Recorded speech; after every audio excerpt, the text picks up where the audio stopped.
Como já tem mais de um mês que lançou o capítulo 28 de Boruto, eu não queria falar sobre ele, eu queria já falar direto sobre o capítulo 29. Porém, tem algumas informações do capítulo 28 que eu quero só relembrar aqui, porque eu acho que elas vão ser relevantes pro desenrolar da história. E o que nós temos no capítulo 28? O Naruto tentando criar um laço, né, com o Kawaki. A gente sabe que o Naruto é cheio de querer criar laço com as pessoas, então ele tá tentando criar um laço com o Kawaki, levando ele pra passear pela vila, conversando com a Sarada, experimentando coisas e tudo mais. Então eu achei bem interessante isso.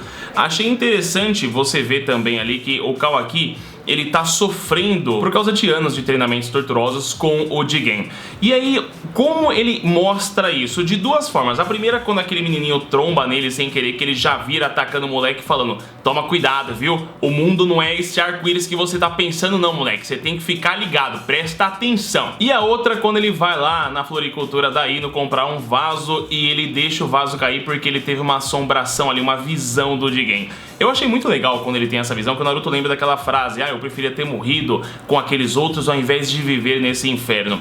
E eu acho que por um segundo, neste momento, ao olhar pro Kawaki, o Naruto viu o Sasuke lá no clássico, quando ele brigava do tipo: você quer saber a dor que eu sinto? Você nunca teve família, você não vai saber o que é ter algo e perder, porque você nunca teve nada a perder. Então basicamente eu imagino que o Naruto tenha pensado nisso: ó, o Sasuke sofreu, naquela época eu não pude fazer nada, hoje tem o Kawaki sofrendo e eu posso fazer alguma coisa como o Hokage. E é o que ele fez, foi lá dar um abraço. Essa cena foi muito fofinha, porque eu realmente acho que em certos momentos o abraço é a melhor coisa que você pode fazer. Você não precisa falar nada, a pessoa tá, você só abraça. Isso é, cara, é reconfortante, que se você já recebeu um abraço quando você tava mal, você sabe do que eu tô falando. E aí nós vamos para a parte final, que foi a parte que levou um grande debate sobre este capítulo 28, né? O Kashinkoji fala que apesar de não existir mais a guerra, ainda existe uma equipe sensorial que vê quais são os chakras que estão registrados em Konoha, e todos aqueles que não estão, que entram ali, que gera uma interferência, falou: opa, a gente não conhece esse chakra aqui, então o pessoal detecta. Ele deixa ali a Delta para trás e vai para Konoha e entra sem problema nenhum. Até depois a gente tem ali no capítulo 29 uma hipótese boa levantada pela própria Delta. Mas quando eu vi essa cena eu comecei a imaginar: será que na verdade o Kashinkoji não tem relação sanguínea nenhuma com o Jiraiya? Por que eu imagino isso?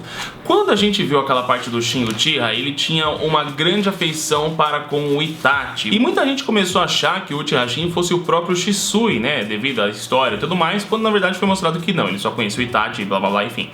E eu fiquei pensando, será que esse Kashinkoji na verdade não era um morador de Konoha que foi salvo pelo Jiraiya, e depois, ao ouvir como o Jiraiya morreu, ele ficou puto? Porque o Jiraiya morreu como indigente, se você for parar pra pensar. Ninguém sabe da morte dele claramente, ninguém ficou sabendo da morte dele, ninguém ficou sabendo dos feitos heróicos que ele fez, simplesmente morreu e ponto. Não teve um funeral grandioso, não teve um túmulo grandioso. O túmulo dele, tanto é que nem em Konoha é, o túmulo dele é escondidinho numa floresta. Então eu acho que o cara deve ter ficado puto e falar: meu, o cara que salvou a minha vida, que deu a vida por Konoha, não teve o seu merecimento. E aí ele falou: quer saber? Eu vou atrás do corpo do Jiraiya. E aí de repente encontrou-se com o Jigen e ganhou a marca da maldição. Porque sim, imagino que todo mundo que tá na cara tem assim o selo amaldiçoado do karma. Mas vamos lá, deixando essa hipótese teórica muito louca de lado, vamos falar do capítulo 29, sim, que é um dos assuntos principais desse vídeo, que teve uma informação que eu achei muito pesada. Eu falei: caralho, bicho, não esperava isso do Naruto, hein? Como eu falei, a Delta levantou uma informação interessante do Kashinkoji estar burlando o rastreamento da divisão sensorial, mas ainda assim acredito que ele tem alguma relação com Konoha e que o chakra dele está registrado em Konoha. Não acho que ele tá burlando. Ele aparenta ser muito bom, mas não acho que ele seja tão bom assim. A gente vê o Boruto treinando com o Naruto, que eu achei muito bom. Depois da reconciliação dos dois, eles precisavam ter mais momentos de pai e filho, isso é necessário, mas na verdade se treina com o intuito de conhecer mais sobre a karma. O próprio Kawaki quer que o Naruto descubra mais sobre o que é esse selo amaldiçoado, porque ele quer que esse selo saia dele. Então ele precisa que esse selo amaldiçoado saia dele. E tudo isso começa a ter uma ligação com aquela primeira cena do primeiro capítulo dele enfrentando o Boruto. Possivelmente ele descobriu como retirar o selo. Acredito que ele tenha pensado, porque a gente vê que o Boruto tá lutando com o Naruto. Já vou chegar onde eu quero falar aqui. Primeiro vamos por partes para eu acabar não me perdendo. O Boruto tá lutando com o Naruto. Sem o karma, ele puff, não deu nem pro cheiro. E aí o Kawaki vai lá e puff, ativa o karma e ressoa. E aí que eu acho que tá o ponto de ligação, porque o que o Kawaki quer? Tirar o karma. O que o Boruto quer? Saber o que é o karma. E como os dois estão conectados, eu acredito que em algum momento ele vai acreditar naquela hipótese, ou talvez descobrir que de fato, para se livrar do karma, ele precisa matar o Boruto. Então somente com a morte de um pode estar livre. Eu acho que eu já falei disso em vídeo, eu tenho quase certeza, mas a minha memória tá uma porcaria.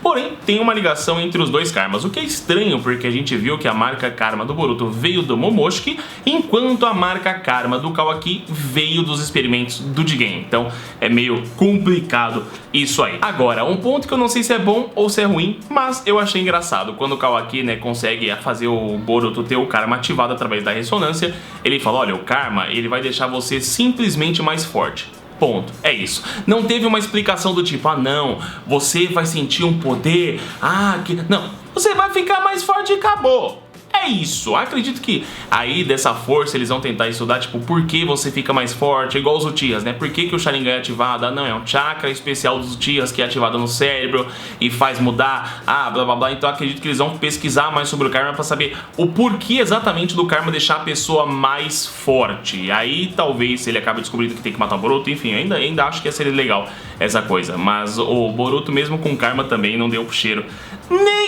Cara, é bizarro, porque o Naruto nem o modo Kurama ativou, ele lutou normal, tipo, tranquilovski. E o Boruto ficou mais forte, o próprio Naruto percebeu, ele ficou mais forte, ficou mais rápido, conseguiu lançar os jutsu mais fortes, mas ainda assim não conseguiu chegar nem perto de arranhar o Naruto. Eu achei isso bem legal.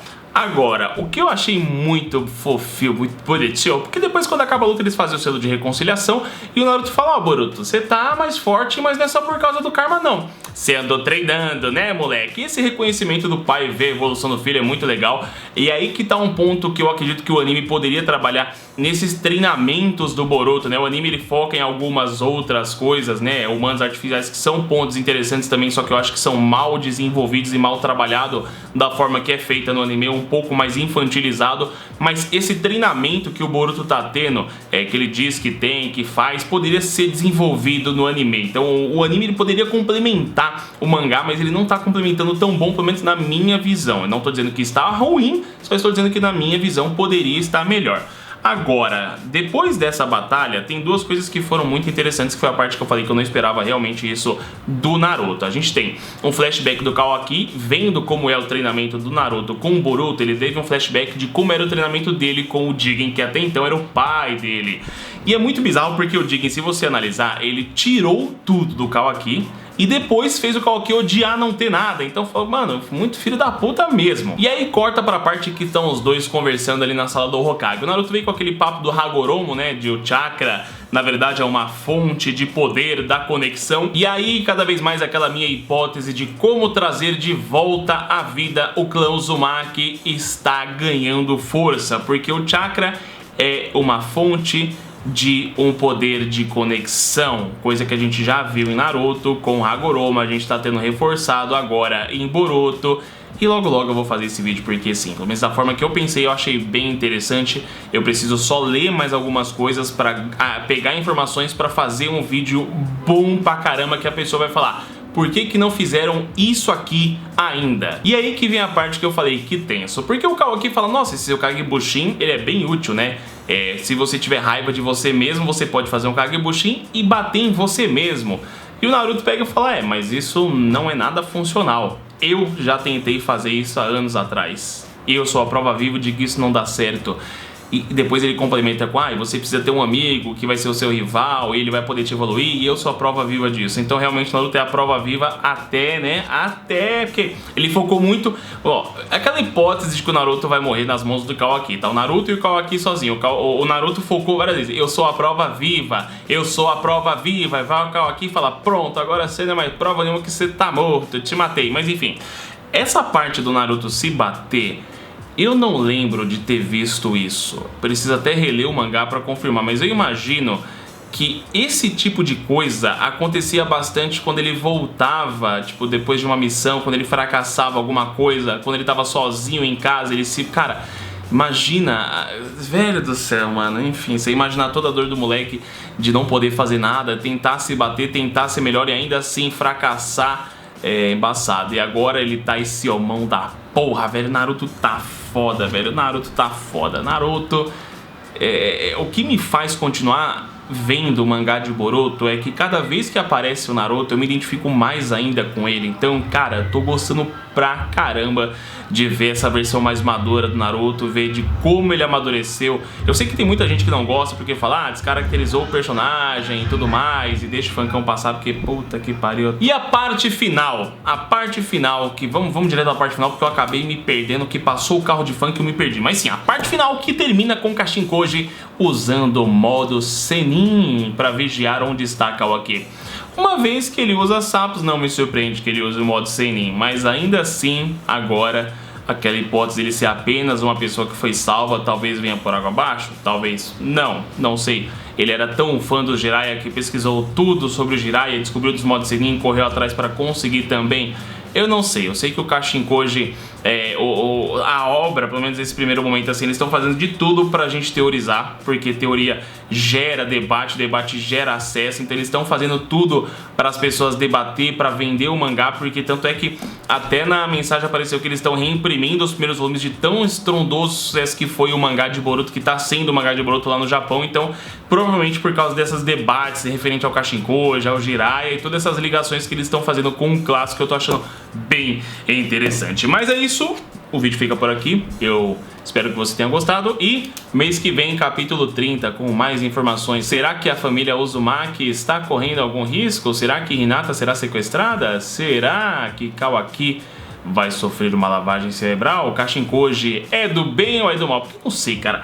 Eu vou ser sincero pra vocês, eu olho o Kashinkoji, ele faz de tudo pra parecer do mal, mas ao mesmo tempo, sabe quando você torce que ele seja apenas um infiltrado? E aí, só que isso também seria um Itachi 2.0? Não sei, cara, não sei o que eu sinto ainda por esse Kashinkoji, eu só sei que eu tô curioso pra saber quem é esse arrombado. Mas é isso, fui, beijo no coração, tchau.